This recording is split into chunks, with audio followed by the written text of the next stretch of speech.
Alright guys, today is a really special day. Obviously, as you can see, you've seen the title, you've seen the thumbnail.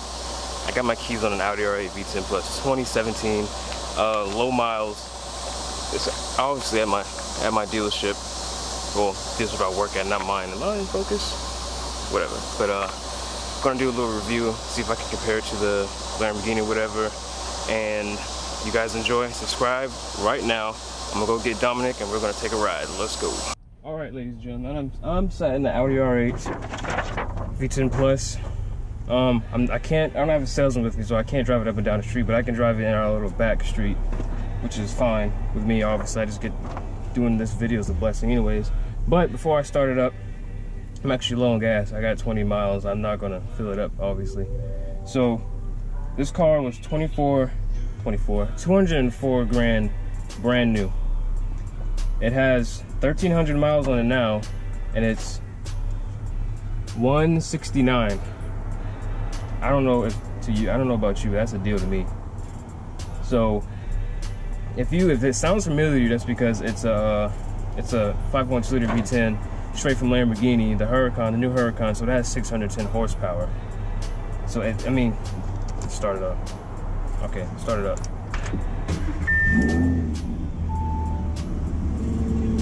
Like performance mode,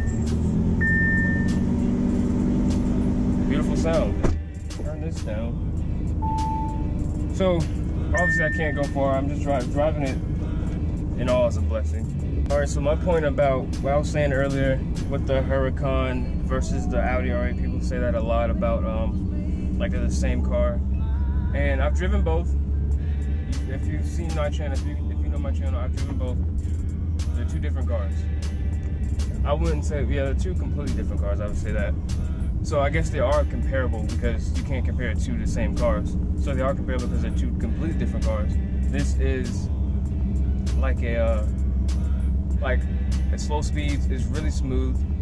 Really smooth for what it is compared to the Lamborghini. So like this is like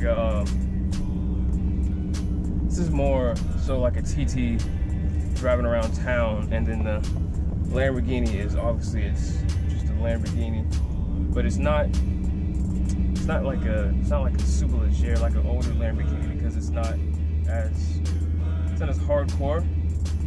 So if you're looking for a hardcore supercar, like a real, it feels like a supercar, not just a sports car that can go fast or whatever, then you should get a Lamborghini.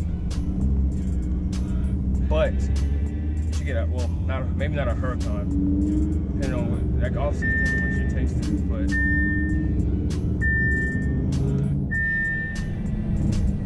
got the crackles. Probably wear my seatbelt so that stops beeping. So crack the window a little bit. That will pull in here.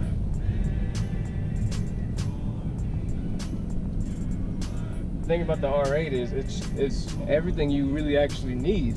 It's really easy to drive actually. You just hop in and drive. Like my first time driving it, I had never been in an R8 before, and I just hopped in. Really easy, nothing crazy. Really simple. But the Lamborghini, I guess the Lamborghini is not much of a Lamborghini now anymore because it's so easy to drive. Anybody can jump in. That's what I don't like about that. But let me show you what everything looks like in here. I'm gonna switch to this camera now. Turn the polarizer. So yeah, I don't like the digital dash up there. All that, everything's right there. There's no screen right there. I think a screen should be right there.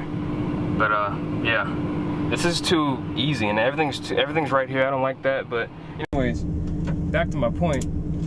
The Lamborghini is more of somebody that really wants, like, you know, that experience, that wow factor. That's what this doesn't exactly have. The wow factor. It turns heads, but it doesn't have that. Oh my God, look at that. Oh my God, it's everybody's like, that's pretty. That's literally what people say. It's a pretty car. I don't want a pretty car. I want a freaking badass car, man. So that's the only, I won't say that's a problem, depending on who you are.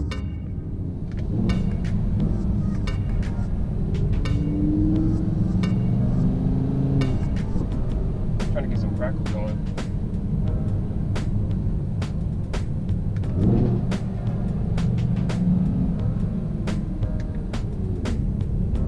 Maybe not.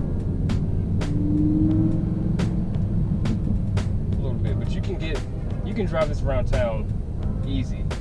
Obviously it's a little low and it's pretty comfortable. But like a Lamborghini, there's a lot less space in a Lamborghini. I have to say that too. This one's a little easier to see out of too. You can see so much more in the Lamborghini. You got more space back here. You got like, oh, it just seems way more open in here. And Lamborghini is a lot more, the front comes down a lot sharper, which I guess is good so you know exactly where the front is. But this is more so the person that wants to turn up to 11 sometimes, only sometimes, and wants to drive this around for like a Friday night or whatever, which is freaking pretty awesome to me. I don't think I'd buy it. I think I'd buy a Lamborghini because I want the hardcoreness. You know what I mean? This is not a bad car. So yes, you can compare these two cars because they're this car and the Lamborghini, because they're two different cars, and that's what you do. Different cars, you can compare different cars because they're different. So yes, they have the same engine, they might have a similar chassis, but they're two completely different cars. Like this is really smooth right now. It actually feels a little smoother than almost like as smooth as my car. Pick up and goes. There you go. Pick up and goes a little bit.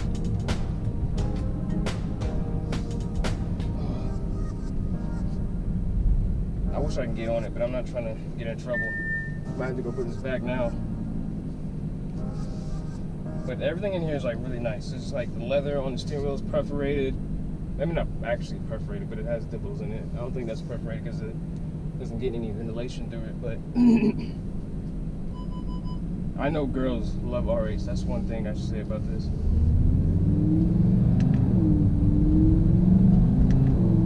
And it's really easy. It's just a really easy car to drive. If you want something a little more hardcore, obviously the Huracan's not hardcore anymore, but you can get you a Superleggera Gallardo. That is beautiful. Love that noise. Superleggera Gallardo, I think would be the way to go if you want something a little more hardcore than this. This is I love this car. It's doing a number for me, man. It's doing something to me. But I still wouldn't buy it because brand new 204 grand, that's crazy. I don't think it's nice, but not 204 grand nice. I want to say like 169 is a pretty damn good price, I would say.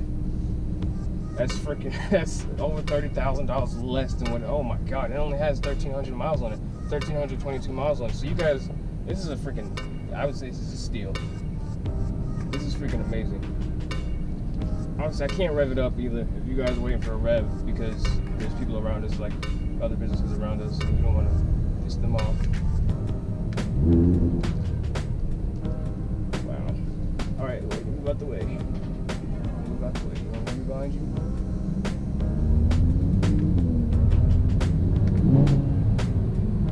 Oh my God.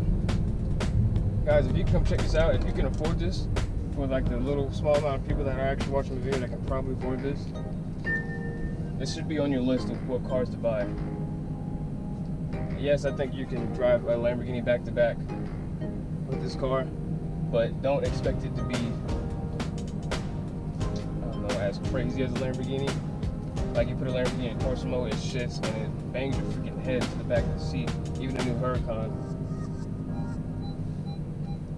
But I freaking love this car, man. I can see myself driving this, but I just still probably it's just the thought about it. 204 grand. I'd just buy a Lamborghini. I don't know. That's me. But you can't drive a Lamborghini around town very easily. It's a little more like the Lamborghini in Strada is like this in Sport. And the Lamborghini in Corsa is like performance mode in this times like 2. That's what you gotta think about. It just really depends on what you want. Because I drive a Challenger and everybody doesn't like Challengers, but I need the space and I like the look of it. People say you can buy a Camaro, but the Camaro doesn't have a lot of space. So it's like if you want to buy a Lamborghini and you want the wow factor, obviously you get a Lamborghini. You don't buy an R8 because you won't have that same wow factor. You might have this for some people, but I would say the new ones have a better wow factor because they look a lot more aggressive and angular in performance mode. Look, valves closed, valves open, performance, and RPMs die down. It's a great car. I don't see anything wrong with it, except for, to me, I don't like all that stuff up there. But that's the end of this video, guys. We've been rambling a lot, all over the place. I know. I'm a little excited right now. But I'm end of this video. I didn't get to drive on the street because I didn't have a salesman with me and they're too busy. But subscribe, like, comment, share, all that stuff, and I'll see you next video.